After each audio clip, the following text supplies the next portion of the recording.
mais uma vez eu me coloco na tela do seu computador e hoje para falar sobre direito eleitoral. Sim, direito eleitoral, porque nós estamos nos aproximando das eleições municipais, onde nós vamos eleger prefeitos e vereadores em todos os municípios do país, e é bom que saibamos as alterações trazidas pela Lei 13.165/2015, que já está valendo para essas eleições de 2016. Então vamos a estas alterações no que se refere à campanha eleitoral. E antes de adentrar a campanha eleitoral, o que pode, o que não pode, como deve ser a campanha eleitoral, nós temos que falar sobre a contabilização dos gastos de campanha eleitoral. E no artigo 18, que foi alterado por esta lei, que nós estamos aqui comentando, diz o seguinte: serão contabilizados os limites de gastos de cada campanha, as despesas efetuadas pelos candidatos e as efetuadas pelos partidos que puderem ser individualizados. Então é regra, é obrigação contabilizar os gastos de campanha. Agora, no mesmo artigo, o artigo 18b vai falar que o descumprimento, desses limites de gasto vai gerar uma multa. E essa multa ela é fixada em 100%. E 100% sobre que valor? Sobre o valor que ultrapassar esse limite, aplica-se a multa de 100%, sem prejuízo da apuração da ocorrência de abuso do poder econômico.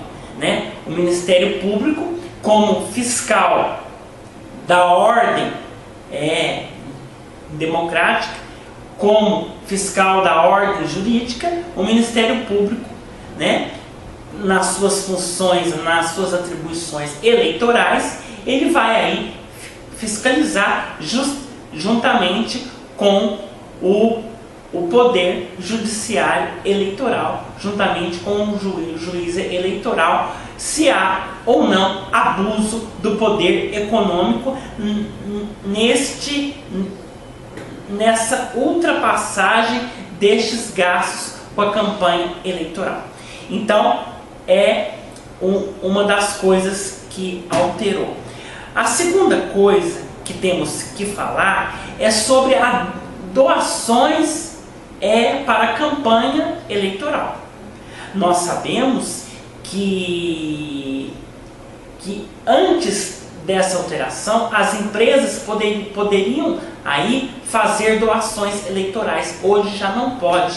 Hoje é somente pessoa física. E o artigo 20, ele vai falar expressamente sobre isso. O artigo 20, ele diz: o candidato a cargo eletivo fará diretamente ou por intermédio de pessoa por ele designada a administração financeira de sua campanha, usando recursos repassados pelo partido, inclusive os relativos à cota do fundo partidário, recursos próprios ou doações de pessoas físicas na forma estabelecida nesta lei.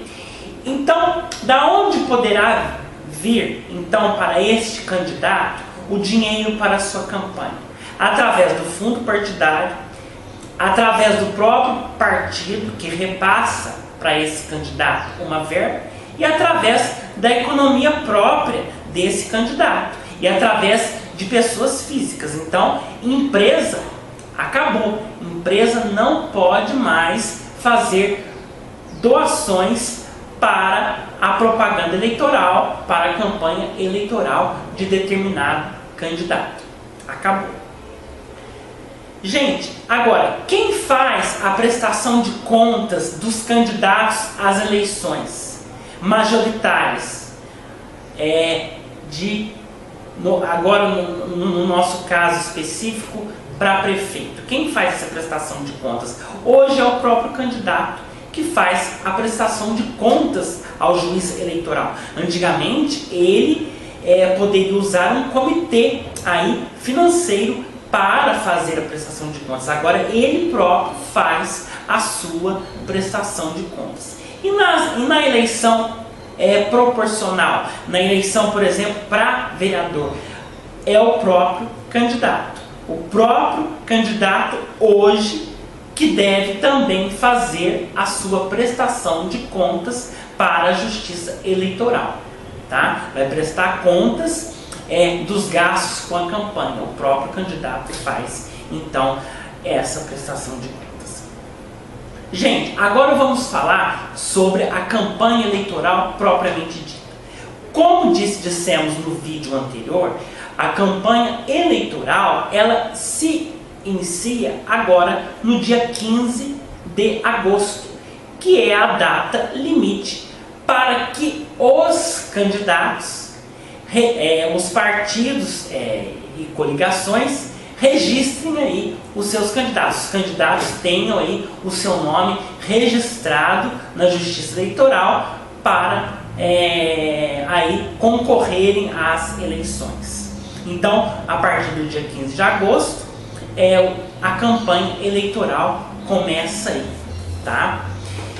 Outra coisa, na propaganda dos cargos majoritários, no nosso caso que nós estamos tratando de eleições municipais, o nome do prefeito, ele sempre aparece maior que o nome do vice.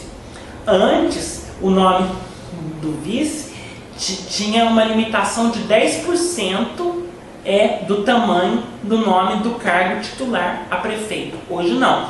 Hoje a lei mudou isso e a lei aumentou esse tamanho do nome do vice para 30%.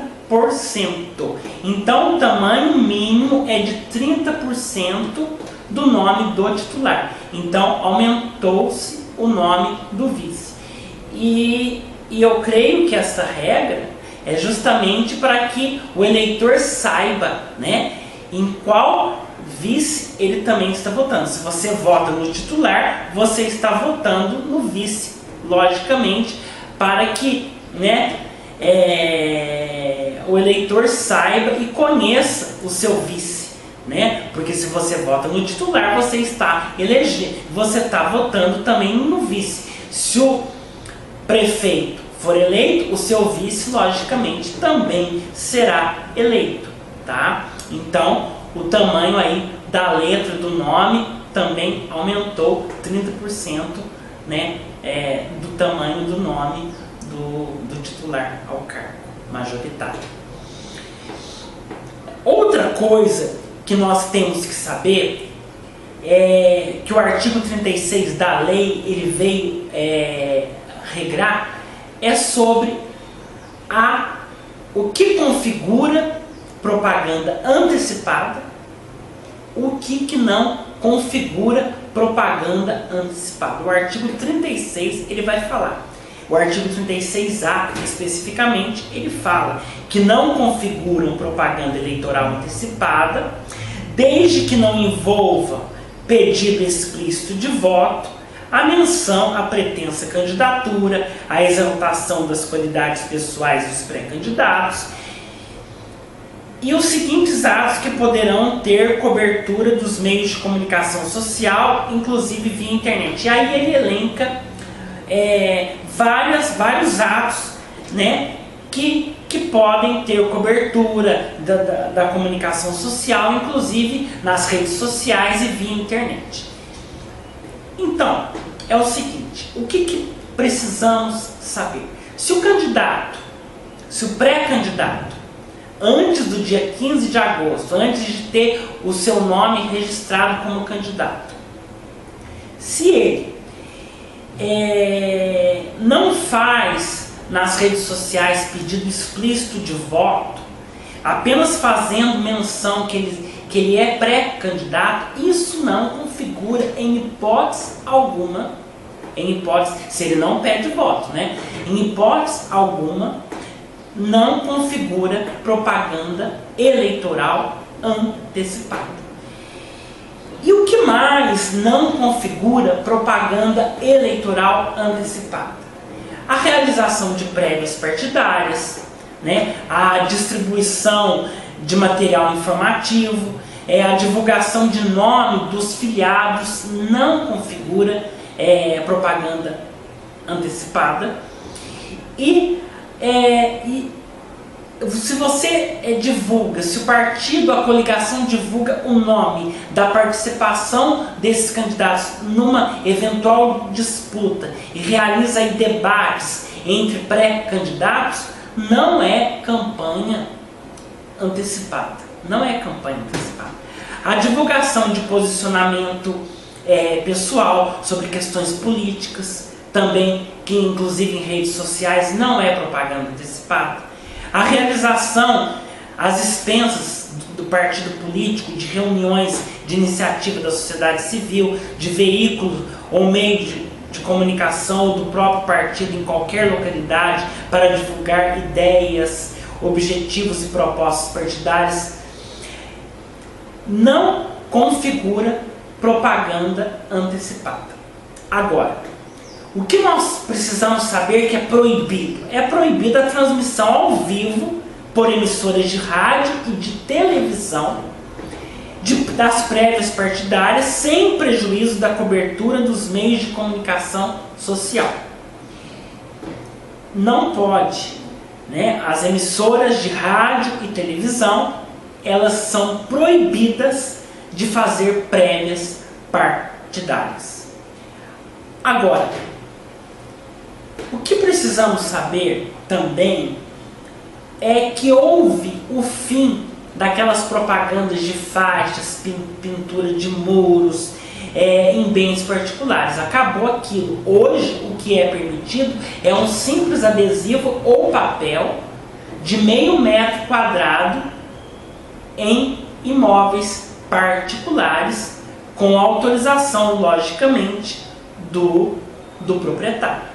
Então, aquele negócio de você colocar tipo um mini outdoor de 4 metros quadrados em terrenos particulares acabou, já não tem mais, agora é somente adesivo ou papel de meio metro quadrado. Isso foi alterado pelo artigo 37 da lei, foi alterado o artigo 37 da lei 9.504/97, que é a lei das eleições. Agora, a propaganda eleitoral, por intermédio de veículos de som, de carros de som, é permitido sim a circulação de carros de som, aqueles mini trios, como meio de propaganda eleitoral. Só que desde que observado o limite de 80 decibéis, gente, é a nossa audição, né? É saúde pública, tem que se respeitar aí a população, né? E como é medido os 80 decibéis? Olha, é medido através de uma distância de 7 metros desse carro de som, deste veículo aí. Só que isso aí, desde que os carros de som fiquem longe de hospitais, de escolas, né? de igrejas, de fórum, onde se realizam reuniões, né?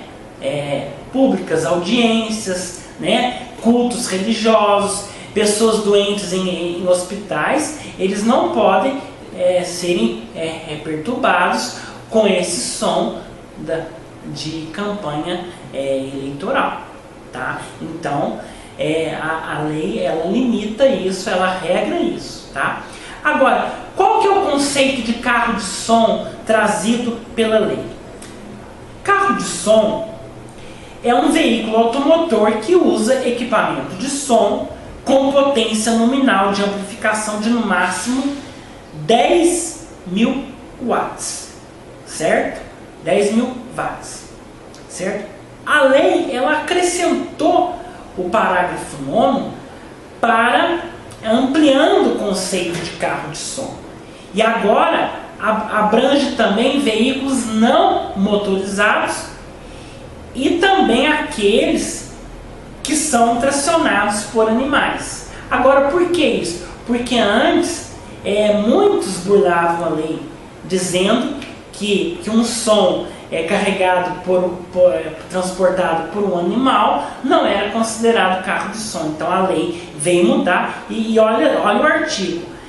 Considera-se carro de som, além do previsto no parágrafo 12, que é aquele que eu citei, qualquer veículo motorizado ou não, ou ainda tracionado por animais, que transite divulgando jingles ou mensagens de candidatos. Então, também os tracionados por animais são considerados carros de som, tá? Agora, sobre a figura do candidato que é apresentador de TV, daquele que é jornalista, daquele que é apresentador de programa de TV, ele tem que aí largar a sua atividade no dia 30 de junho. Ou seja, eu estou gravando o vídeo na data de hoje, 1º de julho. Ontem, qualquer pretenso candidato a cargo político já tem que ter deixado a emissora que trabalha, ou a emissora de rádio ou TV, para poder aí concorrer às eleições municipais. Tá? Agora, os debates em emissoras. É uma pergunta que se faz em emissoras de rádio e TV. As emissoras de rádio e TV, elas têm por costume fazerem os debates entre os candidatos. Isso é muito bom para nós eleitores, que nós vamos conhecer aí os candidatos, saber quais são as suas propostas, as suas pretensões, o que eles pretendem fazer quando assumirem aí os seus cargos políticos, caso forem eleitos. Então é bom que saibamos quais as intenções desses candidatos. A emissora é obrigada a chamar todos os candidatos para o debate de rádio e TV? Não, porque existe uma regra sobre isso. E a regra é a seguinte: se existe o partido tem 9 deputados lá na Câmara Federal, lá em Brasília, isso significa dizer que esse partido tem condições de exigir, né? Ele tem direito da emissora para que esse seu candidato desse partido, que tem 9 deputados no mínimo, possa levar aí o seu candidato à realização desse debate. Então, as emissoras, elas são obrigadas a convidar todos os candidatos dos partidos que tenham representação no Congresso, ou seja, na Câmara superior a 9 deputados. Então, se eu tenho um prefeito de um determinado partido e esse partido tem representação na Câmara dos Deputados, né, com 9 deputados no mínimo na Câmara, esse prefeito ele tem o direito de participar do debate, e a emissora ela é obrigada a convidar esse candidato a participar do debate no rádio e na televisão. Tá certo? Gente, qual que é o período do horário político no rádio e TV? O período ele foi reduzido. Agora ele vai durar 35 dias, tá? Começando aí a partir do dia 15 de agosto. Vamos então conferir o calendário, né? As principais datas do calendário eleitoral. Se bem que nós já gravamos um vídeo falando sobre o calendário eleitoral, mas é o seguinte: as convenções partidárias vão ocorrer no dia 20 de julho deste mês agora, começa no dia 20 de julho e vai até o dia 5 de agosto, né? A duração total da campanha é 45 dias. Aí você vai perguntar, mas João, você falou que foi reduzido para 35. Eu estou falando o horário político no rádio e TV, tá? O horário político no rádio e TV que foi reduzido para 35 dias. Não a campanha é 45 dias, tá? A campanha começa dia 15, agora no rádio e na TV foi reduzido.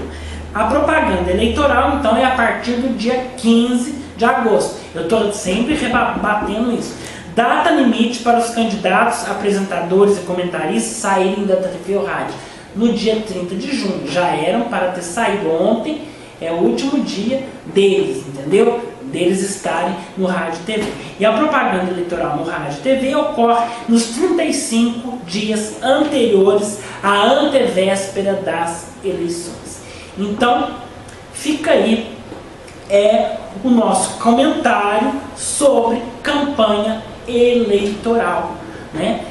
Que nós temos as eleições agora neste ano e é bom que a gente fique atento à nossa legislação eleitoral. Você que vai ser você que pretende sair candidato a vereador e prefeito municipal deve estar antenado a essas pequenas regras da legislação, tá ok? Então fica aí o meu abraço para você, continue acessando o meu blog Articulando a Legalidade, inscreva-se no nosso canal no YouTube e até o nosso próximo encontro.